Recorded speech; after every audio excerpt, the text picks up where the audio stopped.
அதாவது ஒரு எம்பி கருத்தியல் ரீதியாக மோதி கொண்டிருந்தால் கூட ஓகே, சரி அவர் கட்சி நலனுக்காக பேசுறாரு அப்படிலாம் வச்சுக்கலாம். போயும் ஹேஷ்டாக் பராசக்தி ஃபிளாப்னு ட்ரெண்ட் பண்ணிக்கிட்டு இருக்காரு. இது வந்து ஒரு ஆன்லைன்ல விஜய் ஃபேன்கள் பண்ணிக்கிட்டு இருந்தது. விஜய் ஃபேன்ஸோட சேர்ந்து நீங்களும் பராசக்தி ஃபிளாப் அப்படின்னு ட்ரோல் பண்றதுக்காக விருதுநகர் மக்கள் உங்களை அந்த ஒரு தேர்ந்தெடுத்தாங்க. 5 வருஷத்துல நாங்க காங்கிரஸ தமிழ்நாட்டுல விடுன்னு வளர்த்துட்டோம். எங்களால 2 லட்சம் உறுப்பினர்கள் வந்து புதுசா நாங்க சேர்த்திருக்கோம் 5 வருஷத்துல. அதனால எனக்கு 10 சீட் எக்ஸ்ட்ரா அப்படின்னு கேட்டா அதுல ஒரு நியாயம் இருக்குது இல்லையா? இந்தந்த போராட்டங்கள்லாம் காங்கிரஸ் வந்து கடைசி 4 வருஷம் புரட்டி போட்டிருக்குது பாஜக எகெயின்ஸ்டா.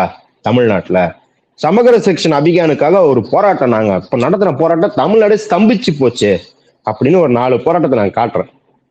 இதனால எனக்கு 10 சீட்டு ஜாஸ்தி பண்ணித்தான் அப்படின்னு கேட்டா அதுல ஒரு நியாயம் உண்டு. ஆனா நீ என்ன பண்ற அப்படின்னா, எங்களோட உழைப்புக்காக எங்களுக்கு அதிகமா கூட்டித்தான்னு கேட்காம திமுக 4 வருஷம் 5 வருஷம் ஆட்சியில இருந்து வலுவடைஞ்சிருக்குல்ல, அப்ப அதுல எங்களுக்கு ஒரு பங்குதான். இல்ல விஜய் வந்து அவருக்கு ஒரு புகழ் இருக்குல்ல, அந்த புகழை எங்களுக்கு பயன்படுத்து. அப்ப சொந்தமா உழைச்சு சாப்பிடுற எண்ணமே கிடையாதுங்க.